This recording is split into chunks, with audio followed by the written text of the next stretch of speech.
అప్పుల బాధలు వెంటాడుతున్నాయా? అయితే 6 JVR వారి జాతిరత్నాలు ధరించండి. హాయ్, వెల్కమ్ టు మనం టీవీ. నేను మీ మనోజ్. ఎట్టకేలకు ఇండిగోకు కేంద్రం షాక్ ఇచ్చింది.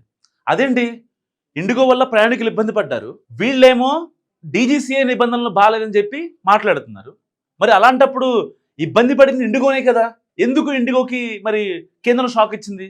సో మరి లోక్సభ వేదికగా, లోక్సభ సాక్షిగా కేంద్ర పౌర విమానయాన శాఖ మంత్రి రామ్మోహన్ నాయుడు గారు ఎందుకు మరి అంత ఫైర్ స్పీచ్ ఇచ్చారు? సో ప్రతి ఒక్కదానికి మీకు రీజన్ చెప్పే ప్రయత్నం చేస్తా. చాలా కూలంకషంగా మాట్లాడుకుందాం మనం ఇవాళ. ఎందుకంటే నేషనల్ ఇష్యూ కాదు, ఇప్పుడు ఇంటర్నేషనల్ ఇష్యూ అవుతుంది. దీంట్లో కాన్స్పిరసీలు కూడా చాలా బయటకు వస్తున్నాయి. అసలు అంటే ఇరాక్ కూడా కుట్ర చేయొచ్చా అన్నది ఇప్పుడు మన ఇండిగో దగ్గర నుంచి మనం నేర్చుకోవాల్సి ఉంది. సో ఇప్పుడు DGCA, directorate general of civil aviation, DGCA సంస్థ ఎఫ్డిటిఎల్ నిబంధనల్ని ఇచ్చింది. ఎఫ్డిటిఎల్ అంటే ఏంటి? Flight duties and timings limitation. So FDTL నిబంధనలు జారీ చేసింది. ఎవరి సేఫ్టీ కోసం? పైలట్ల సేఫ్టీ కోసం. సో వాళ్ళు కొంచెం బెటర్గా వర్క్ చేయడానికి, వాళ్ళకి విశ్రాంతి సమయం కావచ్చు, ఎమర్జెన్సీ లీవ్స్ కావచ్చు, అండ్ వీకెండ్ లీజర్ హవర్స్ కావచ్చు, వీటి విషయంలో కొన్ని గైడ్లైన్స్ని జారీ చేసింది. అవి ఎట్టి పరిస్థితుల్లో మీరు పాటించాల్సిందే. సో తద్వారా మనం ఈ యొక్క ఫ్లైట్ యాక్సిడెంట్లు కావచ్చు, ఇలాంటివి మనం తగ్గించుకోవచ్చు, అండ్ ప్రజల ప్రాణాలకు భద్రత ఉంటుందని చెప్పి డీజీసీఏ చాలా నీట్గా ఆలోచించి ఒక డెసిషన్కి వచ్చింది. దాన్ని ఇండిగో ఎయిర్లైన్స్ చాలా చాకచక్యంగా మేము పాటించలేమని చెప్పేసింది. పాటించలేమని చెప్తే వీళ్ళు కోర్టుకు వెళ్ళారు. తర్వాత ఈ పైలట్లు కూడా కోర్టుకు వెళ్ళడం జరిగింది, ఢిల్లీ కోర్టుకి. ఢిల్లీ హైకోర్టు ఇచ్చిన తీర్పుతో ఎలాగలా ఇక మేము ఈ బాధ భరించలేకున్నాం అని చెప్పి ఇండిగో ఎయిర్లైన్స్ ఏం చేసింది, ఉన్న స్టాఫ్తోనే రెండు దశల్లో సడలింపులు ఇచ్చింది కదా కేంద్రం. 2 దశల్లో కేంద్రం సడలింపులు ఇస్తే, సో 2 దశల్లో అమలు చేసింది. ఏప్రిల్లో అమలు చేసింది అండ్ నవంబర్లో అమలు చేయమని చెప్పింది. డిసెంబర్ ఫస్ట్ వీక్ నుంచి అమలు చేస్తుంది అనమాట. యాక్చువల్గా ఫస్ట్లోనూ జాప్యమే అండ్ సెకండ్ థింగ్లోనూ జాప్యమే ఇండిగో డీజీసీఏ నిబంధనలను అమలు చేయడంలో. ఎందుకంటే ఇండిగో విమానాల షేర్ మన భారతదేశంలో చాలా ఎక్కువ. అండ్ దేశీయ విమానయాన సంస్థ దాదాపుగా 68% షేర్లు ఇండిగోకే ఉన్నాయి. దాదాపుగా 57 ఎయిర్పోర్ట్ల కనెక్టివిటీ ఓన్లీ ఇండిగో తప్ప ఇంకెవరూ చేయరు. సో అలాంటి కనెక్టివిటీ ఇండిగోకి మాత్రమే ఉంది. సో మేజర్ ఈ మోనోపోలీ ఉంది కాబట్టి ఆడిందే ఆట పాడిందే పాటగా ఇప్పటిదాకా చెప్పింది. కానీ కట్ చేస్తే లోక్సభ సాక్షిగా రామ్మోహన్ నాయుడు గారు దీనికి సంబంధించిన కుట్ర వివరాలు కూడా వెల్లడించిన పరిస్థితి. చాలా క్రిస్టల్ క్లియర్గా చెప్పారు ఆయన. ఏం చెప్పారు తెలుసా? కావాలని ఇండిగో చేసింది. ఇండిగో ఒకవేళ డీజీసీఏ నిబంధనలను పర్టికులర్గా వాళ్ళు ఇంప్లిమెంటేషన్ చేయాల్సి వస్తే, ఏదైతే ఏప్రిల్ మొదటి వారంలో వీళ్ళు కొన్ని నిర్ణయాలు తీసుకున్నారో ఆ నిర్ణయాలకి కంటిన్యూషన్గా వెంటనే పైలట్స్ని తీసుకునేవాళ్ళు, రిక్రూట్ చేసుకునేవాళ్ళు. సో వీళ్ళు రిక్రూట్ చేసుకోలే. పైలట్ని శిక్షణ కోసం వాళ్ళకి దాదాపుగా 5 నెలలు టైం ఇచ్చారు. ఆ 5 నెలల టైంని వీళ్ళు ఎలా యూటిలైజ్ చేసుకున్నారు? ఉన్న వాళ్ళని రుద్ది ఆ పైలట్ల జ్యూస్ మొత్తం లాగేశారు. సుఖమే ఉంది. ఇప్పుడు ఆ పైలట్లు కూడా ఎదురు తిరుగుతున్న పరిస్థితి. మరి వాళ్ళు కూడా మనుషులే కదా. ఒక వర్కింగ్ అవర్స్ ఎంతవరకు ఉందో, ఒక employee as per labour duty ప్రకారం 10 to 6 8 అవర్స్ వర్క్ చేయగలడు. లేదు నువ్వు షిఫ్ట్లు వేస్తావా, 6 to 2 చేస్తాడు, 2 to 10 చేస్తాడు. లేదు నైట్ 10 to మార్నింగ్ 6 వరకు చేస్తాడు. సో ఒక లేబర్ యాక్ట్ అనేది ఉంటుంది కదా. అంటే దానికి మించి నువ్వు పని చేపిస్తారంటే వాడు పడుకోవాలి, వాడికి పిల్లలు ఉంటారు, చాలా పనులు ఉంటాయి వాడికి. వాడి పర్సనల్ లైఫ్ కూడా ఇంపార్టెంటే కదా. ప్రొఫెషనల్ లైఫ్, వాడు 8 అవర్స్ ప్రొఫెషనల్ లైఫ్కే అంకితం చేస్తాడు కదా. ఫ్లైట్ దొరుకుంటే ఇంకేం పత్యాపరం చేయడానికి ఉండదుగా. గాల్లో ఏమన్నా చాటింగ్లు వేసుకుంటాడు. వాడిని ఎలాగైనా సరే పైలట్లను ఇబ్బంది పెట్టాలని చెప్పి ఉన్న వాళ్ళతోనే ఎలాగోలా నడిపించాలని ఫిక్స్ అయిపోయింది ఇండిగో.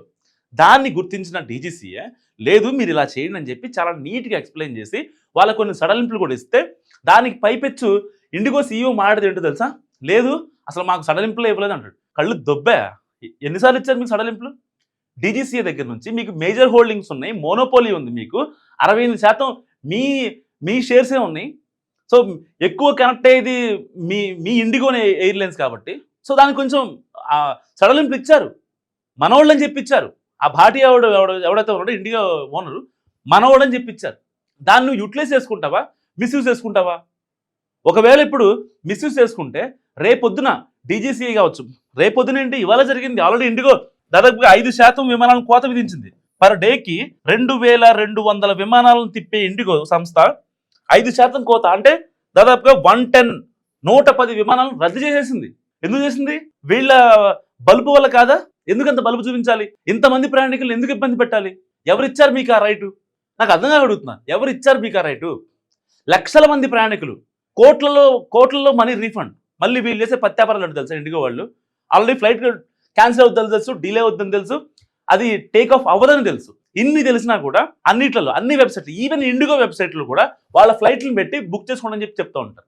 ప్రయాణికులు పాపం పిచ్చోళ్ళలాగా ఆ టికెట్లు బుక్ చేసుకుంటే మళ్ళీ ఆ రీఫండ్ల కోసం తలకాయ నొప్పి మళ్ళీ ఎయిర్పోర్ట్కి వెళ్ళడం, వాళ్ళ పనులన్నీ ఆగిపోవడం, మళ్ళీ ఎయిర్పోర్ట్ నుంచి బ్యాక్ రావడం. ఒక 1000 మంది ఒక్కసారి ఒక 4-5 ఫ్లైట్లు క్యాన్సిల్ అయ్యి మళ్ళీ అక్కడ నుంచి బయటకు వచ్చిన తర్వాత వాళ్ళ క్యాబ్ అన్నా బుక్ అవుద్దా కనీసం? జస్ట్ ఇమాజిన్, ఒక 1000 మంది సేమ్ ప్లేస్ నుంచి ఓలా ఊబర్ కానీ లేకపోతే ర్యాపిడో కానీ బుక్ చేస్తుంటే ఎవరికి అవుద్ది? ఒక 10% 20% అవుతుంది. మిగతా 80% ఎంతసేపు వెయిట్ చేయాలి? శంషాబాద్ నుంచి ఒక ఫ్లైట్ క్యాన్సిల్ అయింది, 2 ఫ్లైట్లు క్యాన్సిల్ అయినాయి, దానికి సంబంధించిన మొత్తం బ్యాక్ వచ్చేయాలి. సో బ్యాక్ వచ్చేయాలంటే వీళ్ళందరూ సిటీలోకి ఎంటర్ అవ్వాలంటే ఎంతమంది ర్యాపిడో డ్రైవర్లు కావాలి, ఎంతమంది ఊబర్లు కావాలి? అంటే మీరు డైరెక్ట్గా అక్కడ ఇబ్బంది పడింది మాత్రమే గమనిస్తున్నారు. ఎయిర్పోర్ట్లో ఓకే గంట వెయిట్ చేశారు బోర్డింగ్ పాస్ తీసుకొని, ఫ్లైట్ రాలేదు బయటకు వచ్చాం అనుకుంటున్నారు. కానీ దానికి ముందు ఎయిర్పోర్ట్కి వెళ్ళడానికి, మళ్ళీ ఎయిర్పోర్ట్ నుంచి బయటికి రావడానికి ఈ టైం బుక్ ఎవరికి? కేవలం ఇండిగో నమ్ముకున్నందుకు వీళ్ళు ఎంత ఇబ్బంది పడాలా? నేను ఒక వీడియో చేసాం మనం కేవలం ఇండిగో మీద, ఇండిగో మొండిగో అని చెప్పి చేసి దాని కింద ప్రతి ఒక్కళ్ళు కూడా మేము ఇంత ఇబ్బంది పడ్డామండి. ఎందుకు ఈ విషయాన్ని ఎంత స్ట్రెస్ చేస్తానంటే, నిన్న వీడియోకి కామెంట్స్ అన్నీ ఇవే ఉన్నాయి. మేము చాలా ఇబ్బంది పడ్డామండి బయటికి రావడానికి, ర్యాపిడో బుక్ అవ్వలేదు, ఊబర్ బుక్ అవ్వలేదు. వాళ్ళు ఉసురు ఎవరు తగలాలి? వాటిలో విహారయాత్రకి వెళ్ళేవాళ్ళు ఉంటారు, హాస్పిటల్కి వెళ్ళేవాళ్ళు ఉంటారు, చెకప్లకి వెళ్ళేవాళ్ళు ఉంటారు, బిజినెస్ పని మీద వెళ్ళేవాళ్ళు ఉంటారు, ఫ్యామిలీ వెళ్ళే వాళ్ళు ఉంటారు, ఏదో మంచో చెడో ఏదో దానికి వెళ్ళే వాళ్ళు ఉంటారు. ఇలా ఎన్నో రకాలుగా ఉంటాయి కదా. ఎందుకు ఇబ్బంది పెట్టాలి?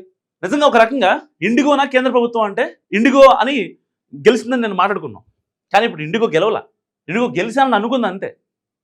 కట్ చేస్తే 5% ఇప్పుడు ఏదైతే ఆ ఫ్లైట్లు మొత్తం ఆగిపోయిన పరిస్థితి. సో మరికొద్ది సేపట్లో డీజీసీఐ గైడ్లైన్స్ కూడా వస్తాయి. ఏ రూట్లలో ఏ కనెక్టివిటీని తగ్గించారు, సో అంటే లో కనెక్టివిటీని తగ్గించారా, హై కనెక్టివిటీని తగ్గించారా, సో ఆ ఫ్రీక్వెన్సీ ఎక్కడ ఏంటి అనేది కూడా డీజీసీఏ ఆల్రెడీ ఇండిగోకే. మళ్ళీ డీజీసీఏ నిర్ణయం తీసుకుంటే ఇండిగో వాళ్ళు ఏమంటారు? మా ఫ్లైట్ల మీద కావాలనే కాన్స్పిరసీ చేశారు, అందుకే మా ఫ్లైట్లు తగ్గించారు అంటారని చెప్పి ఇప్పుడు డీజీసీఏ ఇండిగోకే చెప్పింది అనమాట. మీరు ఏం చేస్తారో చేయండి, ఒక 5% అయితే ఈ మాన్సూన్ సీజన్ తగ్గించుకోండి. మాన్సూన్ సీజన్ ఎప్పుడు స్టార్ట్ అయింది? అక్టోబర్ ఎండ్ నుంచి మార్చ్, నెక్స్ట్ ఇయర్ మార్చ్ 21 వరకు. సో ఈ దశలో మాన్సూన్ సీజన్కి స్టార్ట్ అయింది కాబట్టి 5% కోత విధించింది అనమాట. మరి ఇక ఇండిగో ఏ రూట్లో చేస్తుందో, ఏం ఇలకతమ ప్లే చేస్తుందో తెలియదు కానీ, సో ఇండిగో వల్ల ఆ సంక్షోభం ఇప్పుడు ప్రపంచ దేశాలని ఇండియా వైపు చూసేలాగా మాట్లాడుకుంటున్నాయి. సో చాలామంది అనలిస్టులు తయారైపోయారు ఇప్పుడు. ఈవెన్ ఇండిగో గురించి, ఇండిగో ఎయిర్లైన్స్ గురించి తెలియని కూడా ఫ్లైట్ ఎక్కడ కూడా మాట్లాడుతున్నాడు ఒకవేళ. చాలామంది వీడియోలు చూస్తున్నాను నేను. కేవలం ఇండియా వల్లే అయింది, మోడీ వల్లే అయింది, టీడీపీ రామ్మోహన్ నాయుడు వల్లే అయింది, టీడీపీ ఎంపీ పిచ్చి పిచ్చి మాట్లాడుతున్నారు. విదేశాల నుంచి పెడుతున్నారు అనమాట వీడియోలు.